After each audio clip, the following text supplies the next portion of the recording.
Hey, Tommy, how can I help you?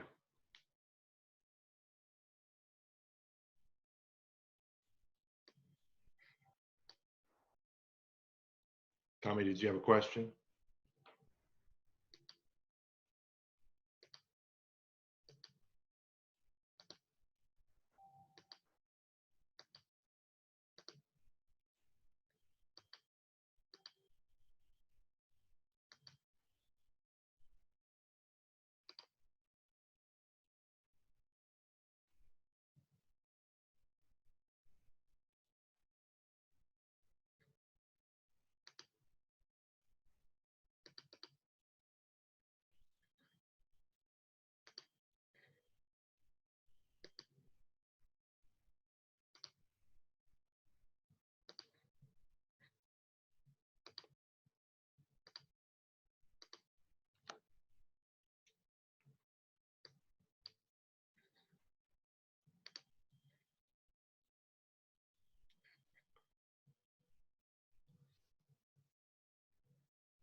Okay, if you just joined us, we're going to get started in 7 minutes. If someone wouldn't mind just chatting in the chat box and confirm that you can hear me okay, talking. We're going to get started in 7 minutes.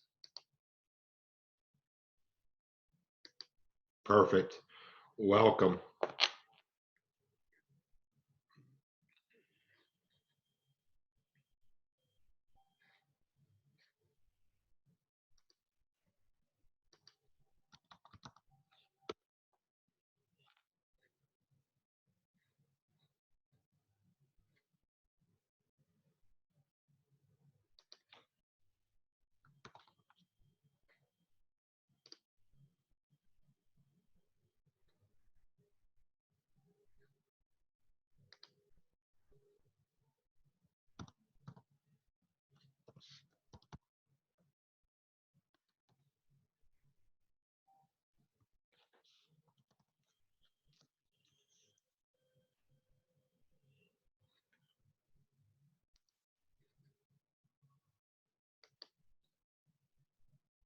Hey, Steve, how are you? Glad you're here, buddy.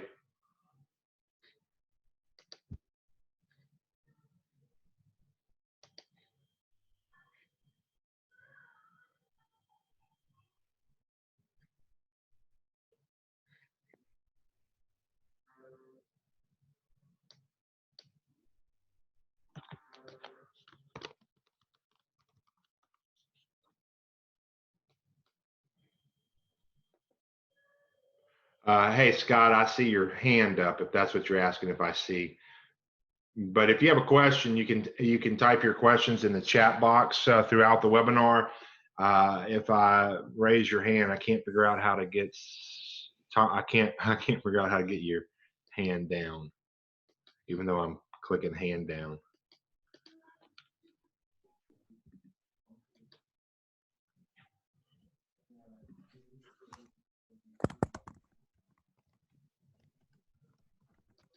Steve, how are you doing? Good, sir. I'm doing great. Thank you for being here. Well, thanks for the invite. Yeah, my 11-year-old daughter broke her ankle last night on the trampoline, so we had Oh my God, night. that's crazy. Part of it. Hear that?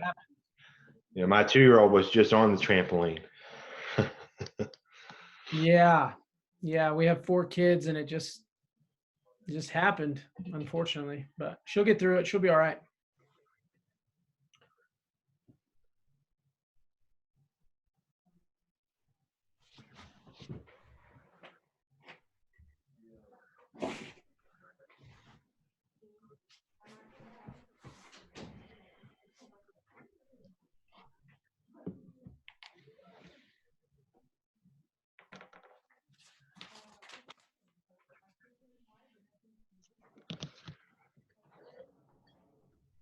All right, for those of you who just joined us, we're going to get started here in a few minutes.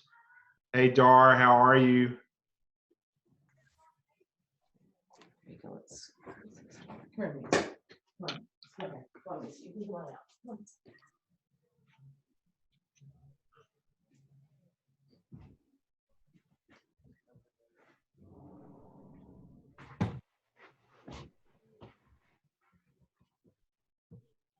Dude, is that a Goonies poster behind you? Yeah, so a close friend of mine is an artist for like Garbage Pail Kids Yeah. and all those things. And so he draws a new one. Let me see if I can get close. This is the 35th year anniversary, and so he draws one every year. That's Or every, awesome. like, 5 He hand drew that and then computerized it. Very cool. So, yeah, man. He's legit.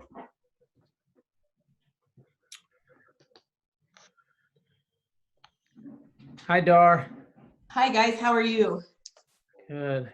Good. And I see Andrew just hopped on as well. Thank you guys for being on. We got about 2 more minutes, and we're going to wait to get started. So, panelists, if you need to do anything, you've got a couple minutes before we launch into this. If you're watching on the webinar, I'm about to live stream it as well, but you can use the chat box to ask some questions, and then I have a poll that I will be sharing in a minute that I'd like for you to answer as well, and give me some insight on what you're currently doing as we navigate through this shift. So we're going to get started here in just about a minute and a half or so. Awesome. Great. Welcome, everybody. Thanks for having us.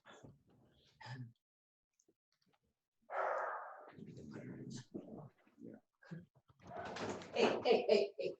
You need to stop. Come on. The joy of working from home right now, huh?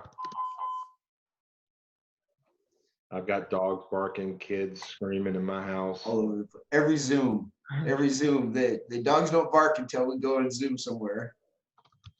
Yeah, well, you know, we were playing poker the other night, and my son said, "What's a full house again?" I said, "A few kids, a few dogs, and 7 days quarantined without a house. That's a full house." Amen. Jonathan, is he talking bad about my dog? No, I'm not.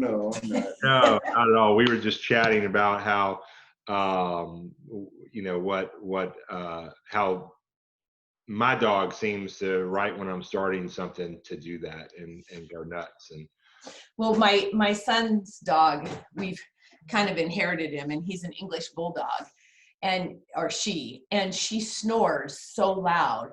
I can't have her in the room when we're doing any kind of Zoom call because people are on the phone because people can hear her in the background, and so. well, it's I have a white lab, and she snores super loud, and she also, I don't know what it is, when she sniffs, it sounds like I have a pig near me. She's Well, you've never had a bulldog then. That's how they breathe normally. Oh, wow. Wow. Well, hey, guys, we're going to go ahead and get started. And those of you that are watching, this is different because we're doing a Zoom webinar versus a Zoom meeting. So the only video that we see are the panelists. And right now we've got 130 agents on, and more people hopping on left and right. Plus it's streaming on my Facebook page. So if you want to go share it, you can go to my personal Facebook profile and you can click the share button and share the stream. Or later on, you can do a watch party, which I think would be really great and fantastic for you to share this video so that agents can learn from other agents what they're doing to navigate through this crisis that we kind of have happening right now. If you have questions throughout the webinar, you'll see a chat box down there. Just click the chat box. There's also a raise hand.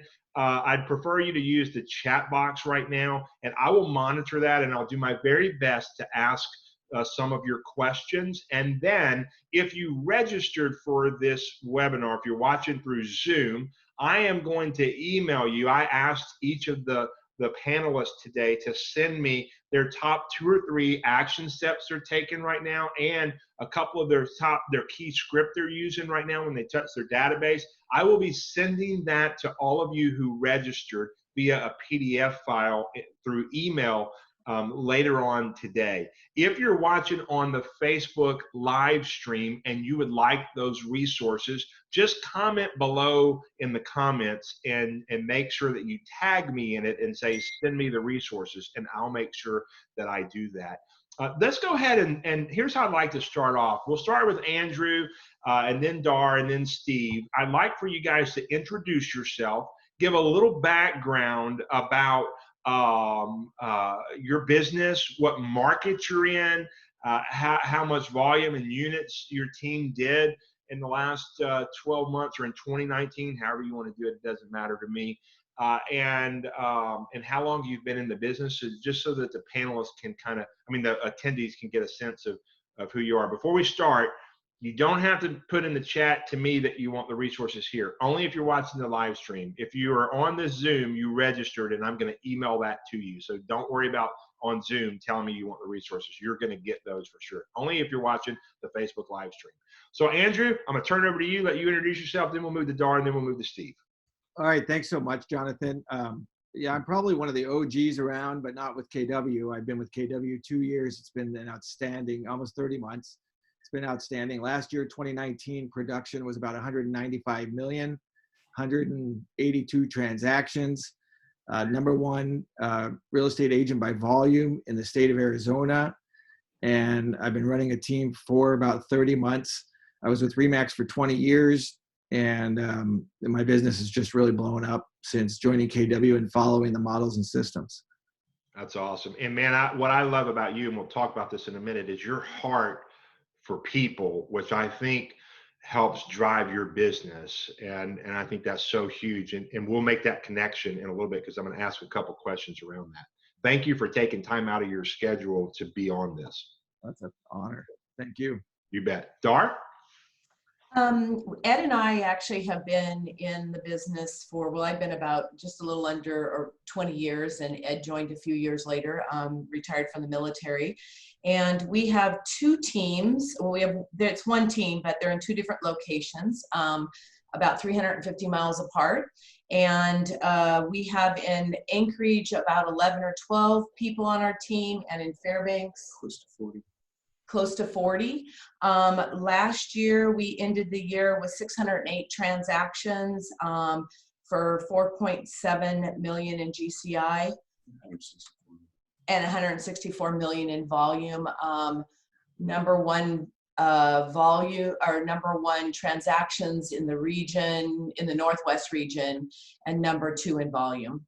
Awesome. I'm so glad y'all are on here, and Dar's been awesome getting to know you. And Ed, I haven't had a chance to get to know you yet, but I'm so glad you're on here, and Dar's been just a pleasure to work with. And thank you again, because I know y'all have a lot going on as well, and I appreciate you giving your time today to share with agents.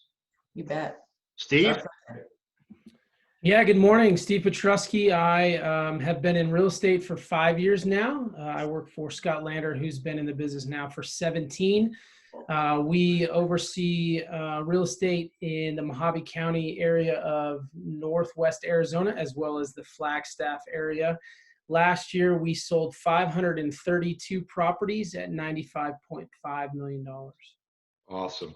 I am just grateful, Steve, for you as well. We've been able to chat via the phone and Facebook Messenger, and I can't wait to get out there to Kingsman and get to hang out some and see what you guys are doing. Y'all all have amazing businesses. And for those of you watching, I hope that you just all of a sudden went, wow, these are serious studs in the real estate business that are about to share. So what I would encourage you to do is grab a notebook, grab a pen, take some notes. I am recording this. I will post the recording. I'll email out to you, who all of you, the Zoom attendees, I will email you the link to watch the replay as well. But I still would encourage you to take notes, because you're going to get some nuggets. So let's just kind of go, and everybody doesn't have to answer. So panelists, You don't have to answer every single question. If you feel like you can contribute to the question, then go for it. But the one that I think everybody should share right now is let's wrap our head a minute around what's happened. So 2 weeks ago, everybody's cruising along. I was in Lake Havasu at the awards program that they were having. Agents are excited about their businesses. I was in Reno the night before. I was in Vegas the week after that, meeting with team leaders. And then boom, 2 days later, all of a sudden, I'm headed back to Austin, Texas, because I'm not sure what's really going on. And then our economy begins to kind of slow down and shut down, and everyone's quarantined because of this virus. And now we've had to rapidly shift how we do our business. So how has it impacted you? That's the first question. And how are you shifting your mindset right now so that you're putting yourself in a position to survive this shift so that you can thrive, if that makes sense? Who wants to run with it? I want all of you to answer that one, though. Talk about that. We're all high Ds. Everybody wants to jump in, so Go for it. we're all patient and waiting. Well, Andrew, you're talking, so you just keep talking. How about that? Well, I've been doing this for 25 years, and prior to that, I was a social worker for the city of Phoenix as a low-income housing advocate. I grew up in low-income housing. I grew up really poor, and what I see in this industry is we're surrounded by people that have been through a lot of adversity. We're built on adversity, and we're built for these markets. We're built for these times. We're built to get grassroots with our community and serve our community at a high level. That's who we are. That's who real estate practitioners are in, our culture, our creed. All of the things we do are really to build community, and it's always been that way, right? It's never, for any of us, it's never been pursuit of money or economic, luxuries. It's growth. Money is good for the good that money can do. And so we've been here and we've done this before. So for me, 2 weeks ago, and you and I spoke about it, Jonathan, I came into my office 2 weeks ago, Friday, I came into my office and slashed $47,000 a month off my monthly overhead, off my budget, 47 grand a month immediately, like within 2 minutes, boom, $47,000. And that was only the first swipe through, right? Now, so keep it in perspective, right? I did 5.2 million in GCI last year.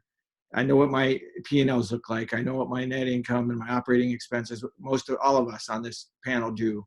And so, for me, it was it was just a start. It was probably about only a third of my monthly operating expense, right? But it was important. And it was the stuff that was non-salaries, right? The first swipe was the first thing that we have to do is protect our people, right? We protect the organization because we know that we're going to thrive after we get through survival. But we have to put the oxygen mask on ourselves first so then we can operate. So there's a question that just came in, Andrew. What categories did you cut first? Marketing. I cut marketing dramatically. So I'm heavy in marketing and then prospecting enhanced. In this market, you have to be prospecting heavy and marketing enhanced. So I just trimmed the fat. I just trimmed it down. I'm still very prevalent. I kept all my premium positioning in all the magazines and newspapers, everything that I do. I have number one market share, but to have number one market share requires, an investment every single month to make sure that you're present, right? I mean, it doesn't come, it's just not natural. It's not all organic. My business is not 100% referral. It's staying top of mind. It's as you know, I've been treating my not Mets database like a Mets database for a long time. I farm 200,000 doors a month. That's a lot of doors. There's a lot of marketing. There's a lot involved. So it was, it really wasn't very difficult. If I had 6 pages in a magazine, I cut it down to 2 pages. And then I went to the publisher and said, hey, and on those 2 pages, I need a little bit of reprieve, right? I just slashed and sent emails and blasted, and everybody was understanding. But it's, I've been a good citizen for a long time with these vendors, right? I'm good to them. I treat them well in the good times. I'm not going to cut them out completely. I still need to have market presence. I still need to deliver the message that we're here for the community. So it still goes out. It just scales way back, and then I can throttle it back up, right? Yeah. So and they know you're going to do that, so they're going to work with you and help you. Yeah, it's, asset preservation is really important. In '08, it took me 2 years to start really cutting expenses dramatically. And I lost well over $1 million over that 2 years of just money that I never would have, I never got it back, right? It was just frivolous, I just couldn't cut it out. So, I learned in this environment quickly from those experiences. And I think everybody listening and everybody on this webinar, we're surrounded by people that have been here before and done this, right? We've done it, we've been here. Not necessarily to this magnitude, but at the same time, we know that, the rebound is going to be more like 2011 rather than 2008. We don't know that for a certainty, but all indicators are that there's going to be enough economic relief to stimulate the economy and get jobs going and give mortgage relief to people. And so, but it's going to take a long time. People are going to stay in their houses longer, as they should. Who wants to run next?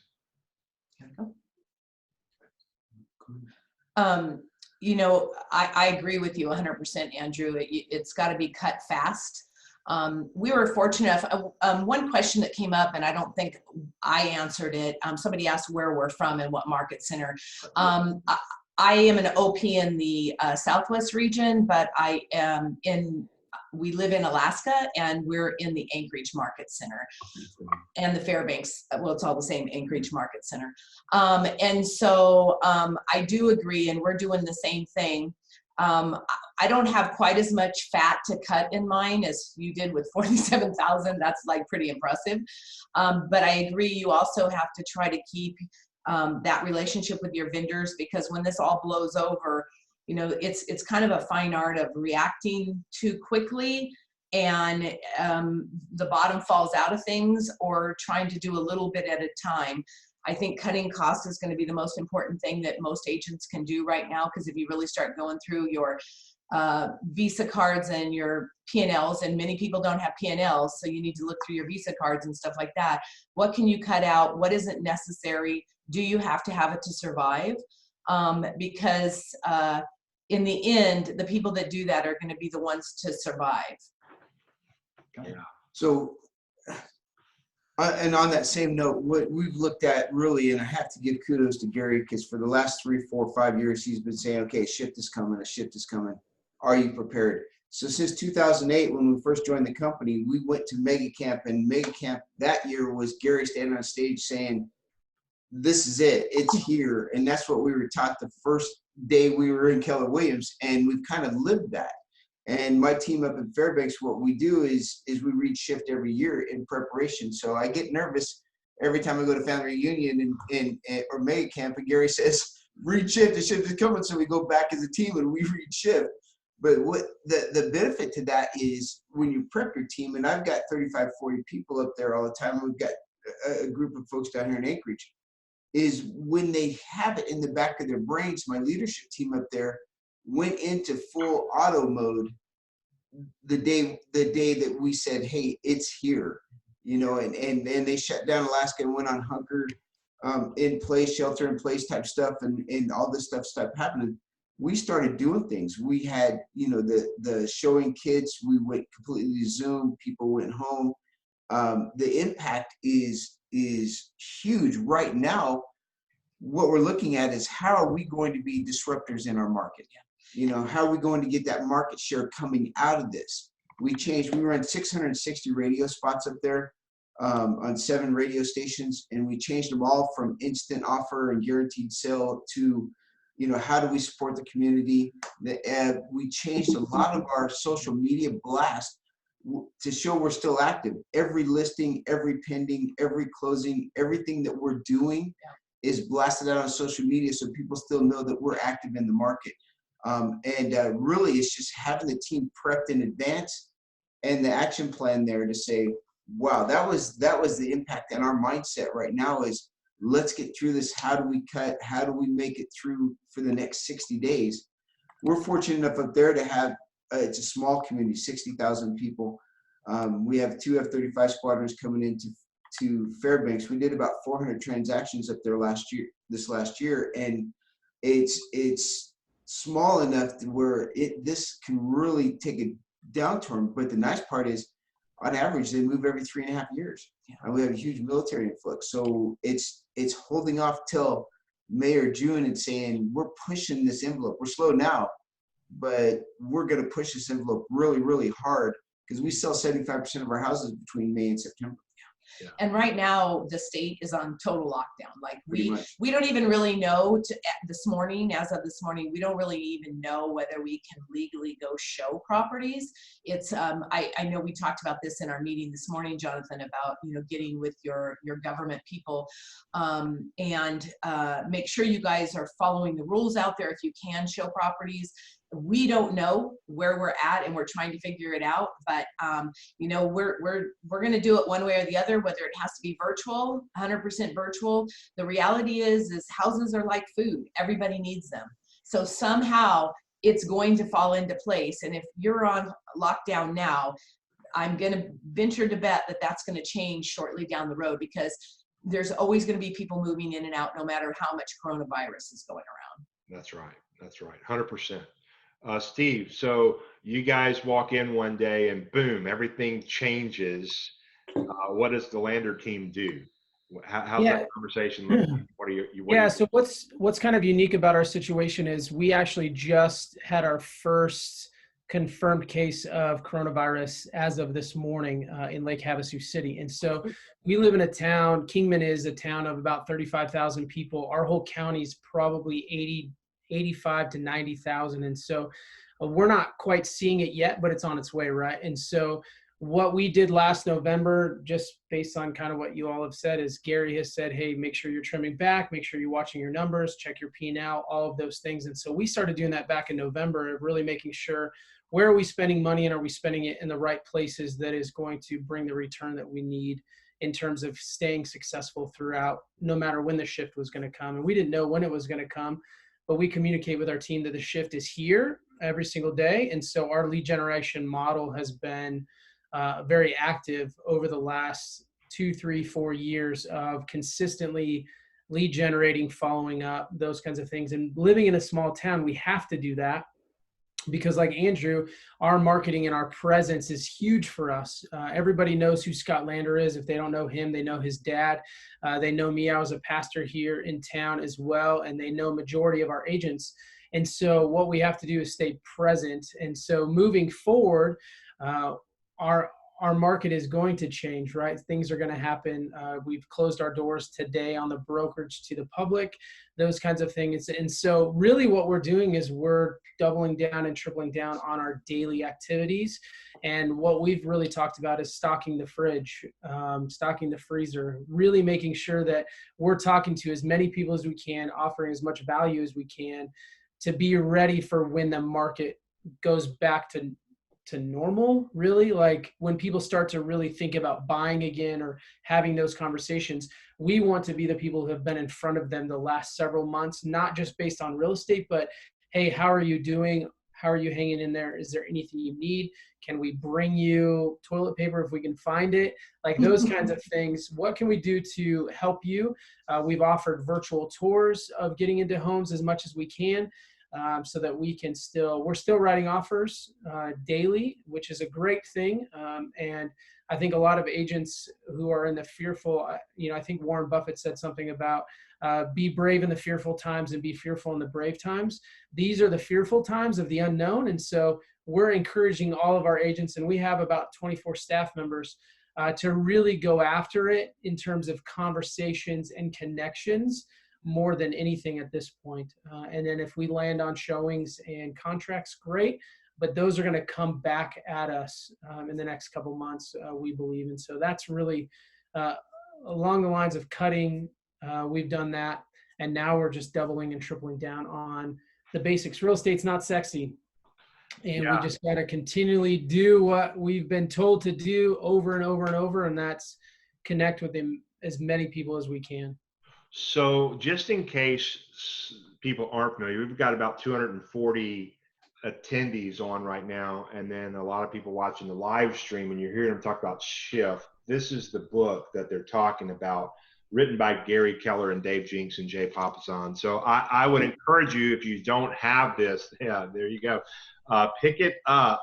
so that you can read it or download it on Audible, so that you can listen to it over and over, or do both so that you can read it and listen to it and immerse yourself. And then I think you're going to have to figure out how to get innovative in some of the things you're doing. There, in Shift, it talks about these cyclical shifts that happen all the time that we're used to, the different seasons and the ebb and flow of the market. But then you have these economic shifts, and one of the things that that Gary says is seasonal cycles feel predictable, short-term, and manageable. Economic shifts feel unpredictable, indefinite, and overwhelming. One feels like business as usual, and the other feels, well, downright scary. What would you say to the agents that are listening that feel overwhelmed and they go, man, this feels so scary? What should I be doing? What would you say to those people? I would say, Jonathan, get back to the basics. Go back to your database. Forget the shiny objects. Get back on the phone. Do video. Get yourself out there. I think the face-to-face and video is really super helpful right now, because even if it's a 9-second video saying, hey, I'm going to call you back here in a few minutes, I'm thinking about you, or anything that relates to them. They want to see a face. They want to see emails. While it somewhat effective, it just doesn't do it. You need to get back to your database. You need to get back to the basics. And if you do that now, and it's habits you can build and work on even after this is over. Our database is 60% of our business, both in Anchorage and in Fairbanks. And we spend most of our time worrying about the 25 to 30% or more that we're getting on lead generation through technology, electronic and systems and new leads. When really in times of crisis, we should go back to our bread and butter. Yeah. Gary always, talks about that in his masterminds, about that we spend an inordinate amount of time and money on trying to capture business that we don't have, when 60% of our business lies within our database. So why would you work twice as hard? And this is, I think, what I see a lot of young agents do. And someone just asked on the chat was, if you're a new agent starting, trying to build a business, what advice you have. This is where grit comes in. This is the time for grit. You're going to have to get down and you're going to have to get serious. You're going to have to time block. You got to do your calls. And whether that's in the morning. Right now, I think you can probably call just about any time, because everybody's sitting around twiddling their thumbs trying to figure out what to do with themselves. Now is a great time to be doing that. You need to build those habits. 66 days to a habit. So now's the time. And what I saw in the 2007, 8, 9, and we didn't have as big a shift in Alaska as you guys had in the lower 48 back then. But what I saw is the agents who came in during that time and survived are some of our best agents today, because they know how to be lean and skinny, and they know how to survive in a tough world, because they grew up in a world that they didn't know any better in. They just thought that that's how it is. So for you new agents out there, grit, time block, and stick with the program. It works. Love that. Anyone else want to contribute? Sure. We all were new. We all started off, day one in the business, sort of with some of the same advantages and disadvantages. The information today and the resources available, knowledge is power, and education is really king. And the opportunity to get online and jump into these training environments that we have set up, it's just a phenomenal way to gain competency. And competency is what will lead to conversations and conversion rates going up. Right. So you've got to just build your intellectual library as quickly as you can, study the market, learn neighborhoods, and reach out and contribute, volunteer, create virtual canned food drives in your neighborhoods where you're sending it out on Facebook or on Nextdoor apps, and have people put food outside their front door, and you go around and collect it and leave a thank you card. And there's just so many things you can do that don't require any capital. And it's a great environment. It's a great market for us to be in. It's the only market we've got.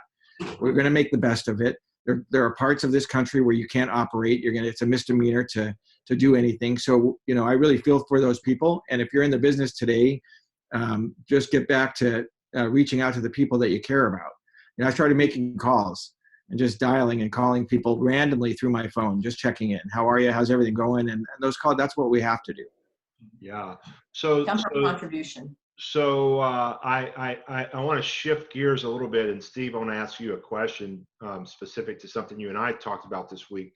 My mom keeps calling me on my phone, and I love it because she calls me. She's I don't want to say her age on the webinar, but she's older, but she is so young, spirited. And last year, she sold $62 million in worth of real estate in Baton Rouge. She's been an agent for 48 years, and she still will call me to tell me things that she does. And she called me yesterday to let me know that she put 2 deals under contract for a little over $2 million in volume, those 2 deals, and they were new. They were not in her pipeline before the coronavirus. She was adamant to tell me this was new business in my pipeline. What she really was saying is agents can still work and go get after it. She showed one house, they did it virtual. They just threw a walkthrough with a phone. And I'm telling you, if she can figure it out, any agent here can figure out how to open your phone and go to FaceTime and walk a client through a house, or get the homeowners to do a Zoom meeting where you get the homeowners and their agent and your buyer and you, or vice versa, whoever you're representing, and let the homeowners do the tour through Zoom on their phone. There's so many different ways and avenues for you to think outside the box right now to grow your business and fill your pipeline. Steve, you told me you guys are still doing these lead gen huddles, and you're getting together. Your agents are still calling and reaching out. Number one, how is that working? And number two, what are you guys saying to the people in your database when you're reaching out to them? Yeah, I mean, I think we've transitioned, I think for a lot of us, real estate's been somewhat easy for the last, who knows how long, right? Since I've been around, it seems like it's been, for the last 5 years, we've just consistently sold and sold and sold. And so we've done a call night. We did a call night last week where we had all the agents come in and kind of just get on the phones and connect with people. And we'll continue to do those. I think, to be honest with you, one of the things that we're doing is just doubling down and tripling down on our phone calls, connecting with most people. And I think Jay Papazon and Gary said it in their call last week. I think it was that even in the midst of the really tough time of 2010, 2011, 4.3 million homes were still sold. And so homes are still going to sell. And so there are still buyers receiving pre-qualification forms. There are still sellers who want to list, not knowing what the market's going to do. So they still want to list their home and try to get the highest market value they can for their homes. And so the business is still out there. We just have to go get it. And the best way to go get it right now, if we can't go outside and connect with people, is to get on the phones and connect with the most people. And so that's what we're trying to do. And so one of the best scripts that we've been using, at least for listings, is a cash buyer script. Hey, we have a lot of buyers, specifically for us, right? We have California people coming here, and they're bringing their big sale from California coming here and buying the same house for a third of the price, and they're buying those cash. So we have buyers looking in your area that are willing to pay cash. Have you thought about selling your home for cash? And that gets us in the door of, yeah, we'd be open to a cash price. What does that look like? And then if we have a buyer for cash, great. If it doesn't fit a cash price, then we have a way to get them on, get their house on the market for high value. And then for buyers, really, it's if they're entering our world through our database and signing up on our website, which we have, right? A lot of people are sitting at homes on their phones, so they're looking at properties. Maybe they're just checking things out and they're looky-loos, but at the end of the day, they're looking at something. And so even if they're looky-loos, they're looking at something. And so we have an opportunity, if they're entering our world, to respond by saying, hey, you've entered our world. How can we help you? What value can we offer you? What did you like about the house that you've looked at 17 times? Because we all can see that on our CRMs. And so we can ask those questions. So how can we be of value to you? That's the main thing that we are really focusing on right now. So those are really the scripts. How are you doing? How can we help you? And then we have a cash buyer that's looking in your area. Would you be willing to allow us to come out and give you a free equity evaluation on your investment? I love it. Thank you for sharing that. Jonathan? Yeah, go ahead, Dora. Oh, I was going to say, one of the things, the conversation I just had yesterday with a seller that called me was, he's like, am I crazy to go on the market right now? And, my conversation with them is, and I don't know it's probably different in everybody's market, but I kind of feel like when this blows over with time, the market's going to take off on us, and it's going to get ahead. The needs are going to be more than what we have available. And so, you know, my conversation with that seller yesterday was, what do we have to lose by going out on the market right now? This is the time where you're getting hundreds and hundreds of views, just like Steve said, because people have nothing to do, and they may be looky-loos, they may not be. But if you're on the market and in 3 weeks, a month, or whatever this is, 2 months, it takes off, you're already there. And people are not going to look at time on market in 3 months like they do today, or they have been in the past, because they're going to know, okay, they've been on the market, but they've been caught in this coronavirus thing, and the marketing time is going to be longer. So my script to them is, what do you have to lose? You have absolutely nothing. And you, by the way, might sell it. And we, you know, in Alaska, working virtual is not really all that different. The only difference that we have is the showing piece of it. But we do a lot of virtual showings. We have a lot of people, military families moving in here from overseas. We virtually show them the property. They buy it sight unseen. So for us, it is a little different, but it isn't drastically different. We just have to change the way we do things a little bit. Yeah, and I don't even think, you know, I was living in Baton Rouge, and when Gary gave me a call and I moved to Austin to work with him, I rented a home here sight unseen. Now I had my agent go through, and she FaceTimed me and my wife, and we were able to see the house that way, but we signed the lease based off of that. I now have moved to Arizona, and my family is still in Austin, and I'm in Austin right now, but I leased a place in Arizona without even seeing it, just off of the internet. And this was before all this happened, but I just didn't have time to go drive around and see a bunch of places, because when I got there, I just hit the ground running, and I needed to find a place to live, and I knew what I wanted, and I got online and I used the features that the website had for me to find my place. So I didn't even see my place until I actually moved in. And I didn't even move in. I just dumped furniture there and then left. People operate like that all the time. If I were an agent right now, if you're a KW agent, and we have agents from all different companies, so your company may have a tool similar to this, I have no idea. But me personally, I would be on the phone with my database, and I would be sharing my consumer app with them, because here's the deal. People are like holed up in their house with nothing to do. And if you can get them using your consumer app, they're searching homes, they're thinking, they're tired of the constant news, they turn that news off, they're on the website, they're on Facebook. Now you get them playing on your consumer app, and all of a sudden you kind of coach them through how to use that. That can help you with a lot of the pieces of showing property virtually and getting offers virtually. And it's a great tool that I would be using as an agent and educating the people in my database. I may even do some live streams where I would walk people through on my Facebook page how to use the consumer app, because you can get your consumer app on their device. They may be in a totally different market, but you can at least earn a referral fee and connect them with an agent. And then I also would be learning how to leverage and use command at a really high level right now, and thinking outside the box. I would go through these tactics and shift. There are 12 of them. I go through these tactics, and I would go, how can I implement this in my business? And if I can't implement it some kind of way right now due to the quarantine, how can I rethink it and implement it virtually, and then put myself in this position where I think the question that everyone should ask, and you guys correct me, is this: what do I want my business to look like on the tail end of this? And Gary asked me that. He said, Jonathan, what do you want your region, what do you want the region to look like on the tail end of this? Ask every OP, what do they want their business to look like on the tail end of this? Ask every agent, what do you want your business to look like on the tail end of this? And then what bridge do you need to build to make that become a reality?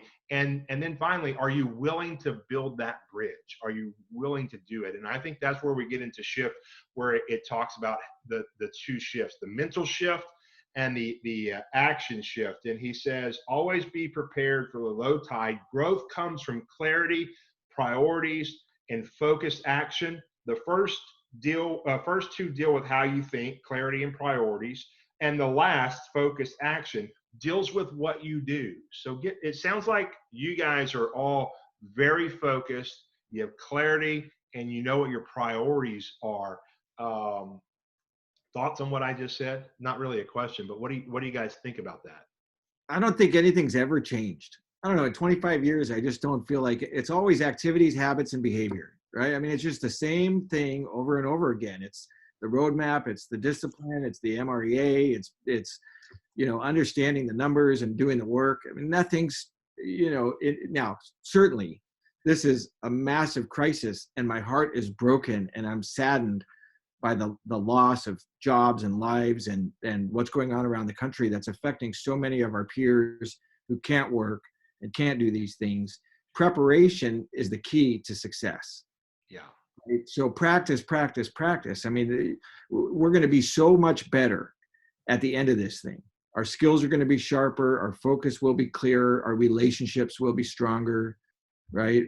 We're really going to bring some humanity back to the world through this crisis, and our world needs humanity, and we're in the forefront of that as real estate practitioners. That's who we are. That's what we do. We build community, and that's what that's what we teach our people, and that's how we take market share and take territory, right? That's how we grow our businesses.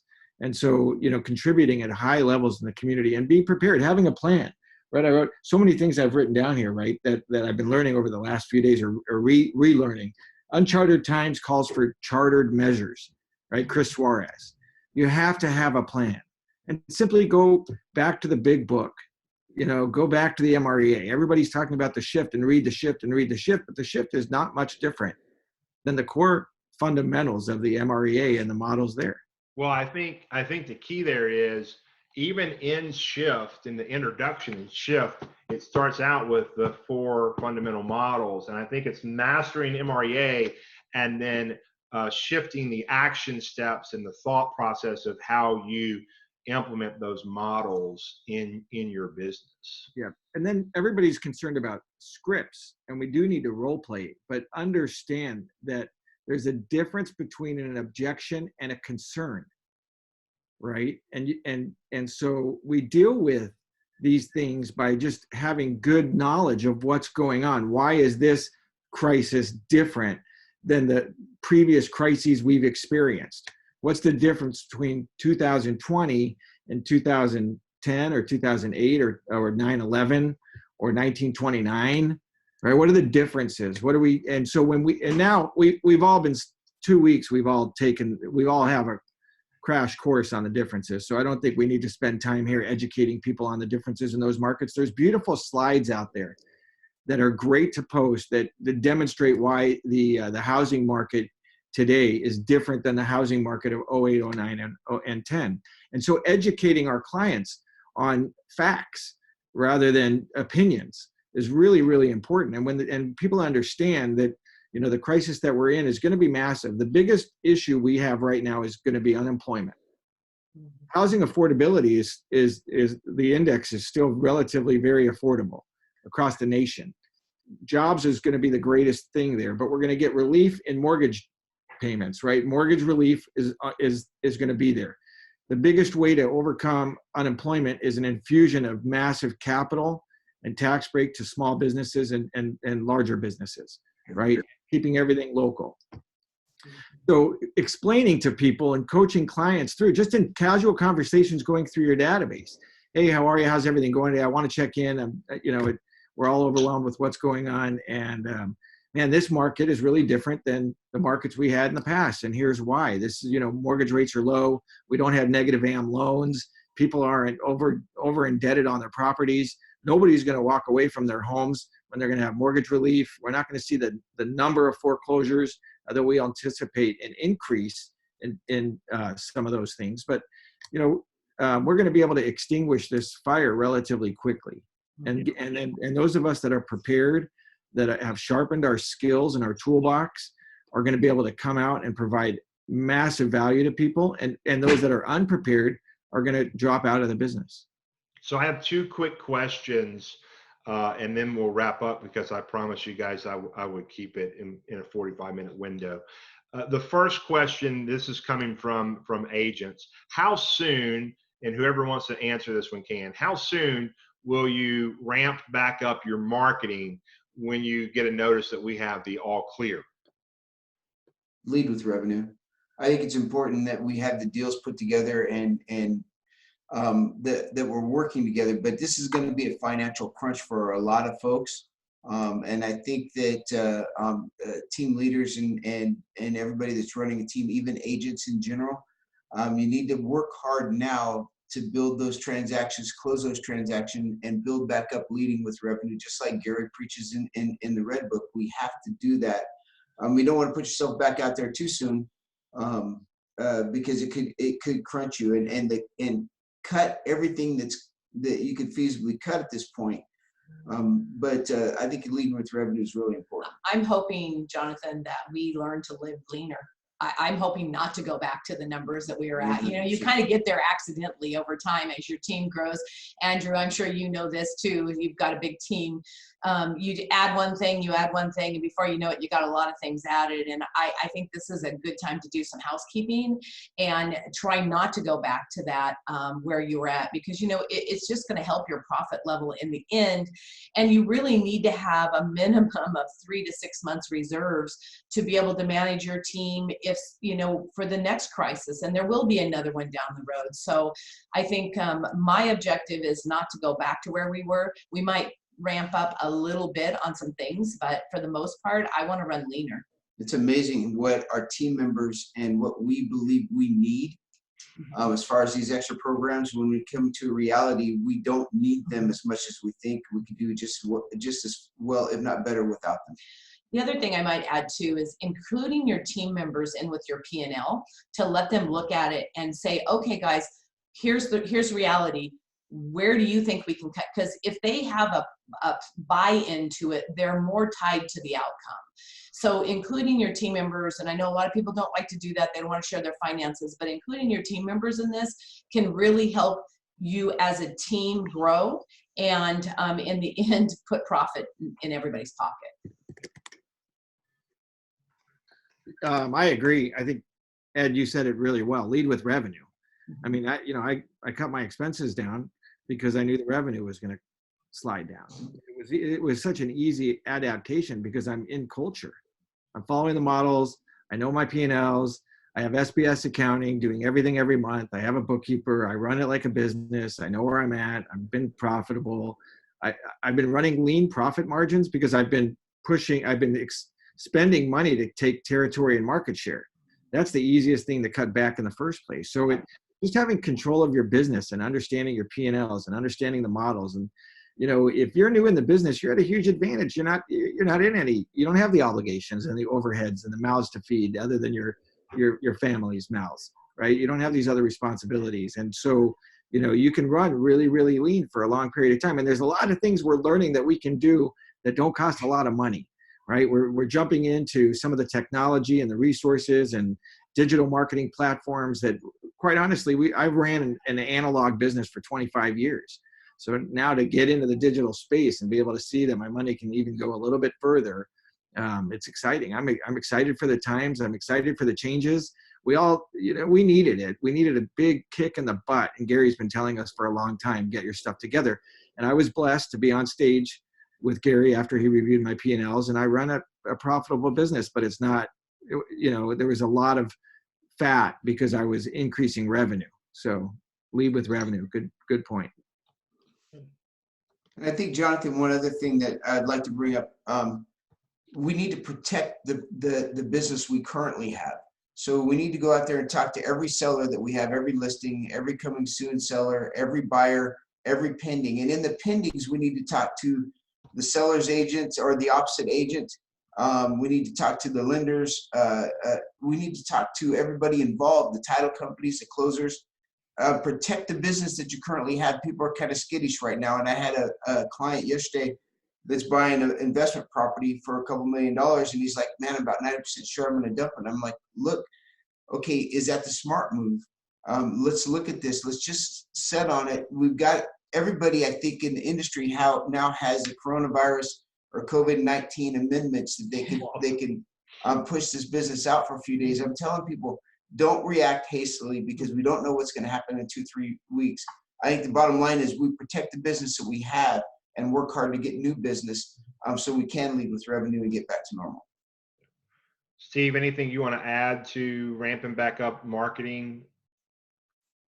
Yeah, I mean, I think we are pretty lean anyway in terms of we use Facebook a lot because we're in a small town, and so our brand is already big, and so we'll probably continue doing what we're doing, but we're very lean on what we already spend on that in terms of we lead with revenue as well, and so we've done that over the last 5 years since I've been around, is really making sure we're doing things right and well, and really we do that thinking about the agents as well and what's going to benefit their success. And that's why we've kept turnover very, very low within our team, is because we think about them. And then in terms of it helps the business. So people first, for sure.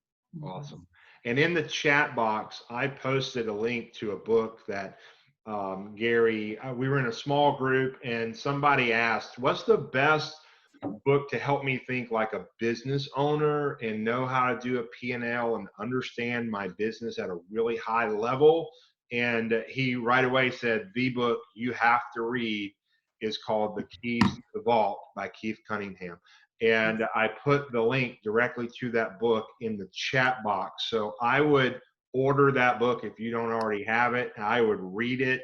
I saw Andrew post a link to a webinar happening with SBS Accounting. Reach out to people in your world so that you can get information on who should I sit down with, who could help me in this area. If you're a newer agent or if you're just an experienced agent who doesn't have this area mastered, don't worry about it. Don't feel awkward.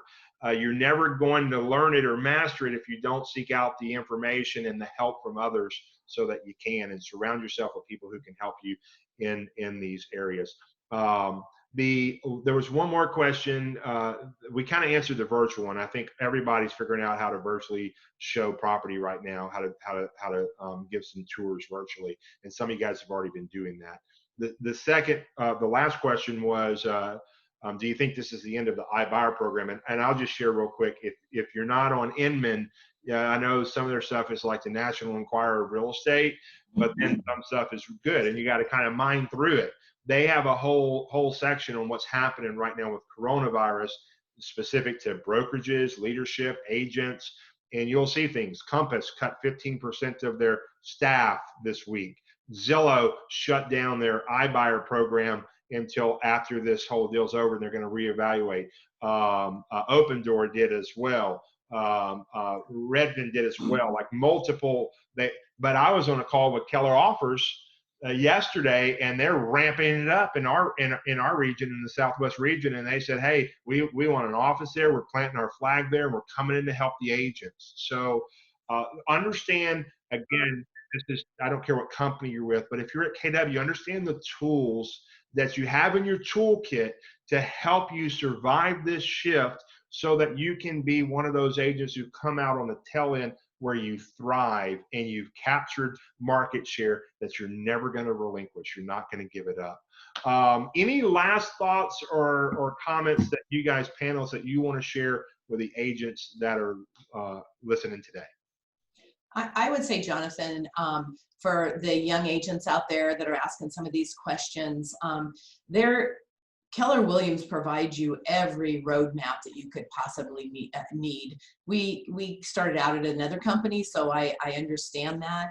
And you have every opportunity. There isn't a darn thing that isn't in the toolbox there, but it can become overwhelming. And often people can't figure it out. They can't find it. There's a lot of layers and stuff. If you're out there struggling with that, raise your hand in your market center to your team leader or to a senior agent that can help you with it, because it's there, and there is no reason anybody should fail that is in the KW walls. I would agree. In fact, we're moving our entire team back to the market center. I am so beyond excited, not just saving $7,500 a month in my mega agent office, but to be able to go into the market center and contribute, and they have open space. I mean, just, there will be a time we'll be able to socially gather again and be together. And that's where we want to be. We want to be right there in culture all day, every day, and contribute and grow together. It's not a time to bury your head in the sand and retreat. I agree. I agree.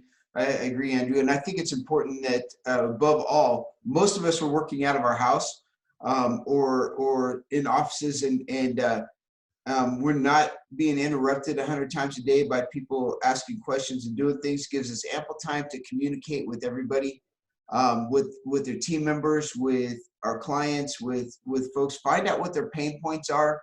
Find out how they're doing. My whole thought, and we've been doing this forever, is come from contribution and seek to provide value. So if you keep that in your mindset, and that's what you do, the business will show up and your team will love you, and the community will circle their wagons around you as well. If you just come from contribution and seek to provide value. Yeah, and I would say for us, the last thing that I would encourage everybody is, again, what goes down is going to come back up. And so to keep grinding, keep working hard, keep connecting with people, keep loving them through this time. It's unknown and it is scary. But at the end of the day, if we continue to do what we need to do every single day on a consistent basis, we'll succeed and we'll do well on the way out. There is an end to this tunnel. We just got to get to it. And it's not far off.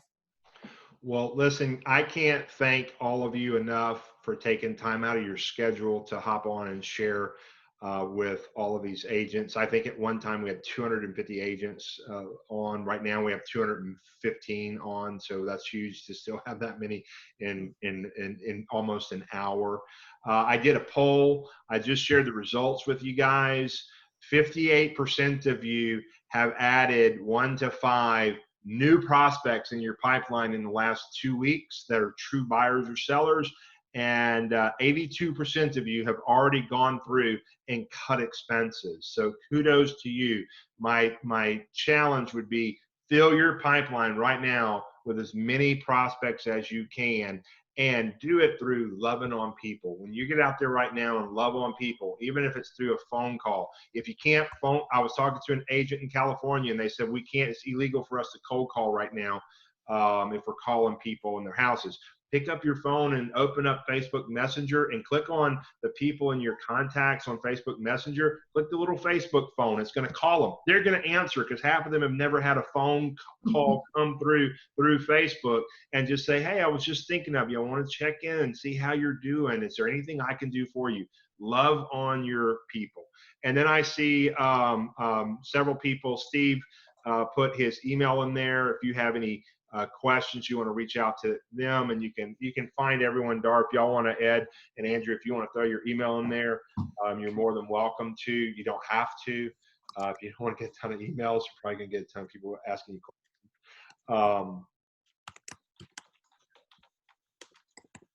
And I just want to say thank you again, and to all the attendees, thank you for hopping on and being a part of this. Hope that you found value in it. I will send you out the scripts and tips that each panelist emailed me earlier, and then I'll also email you a link to the recording of this, and it's also on my Facebook page, so you can go check it out there and share it as well. Thank you guys. Have an awesome day. Thank you. Thank you.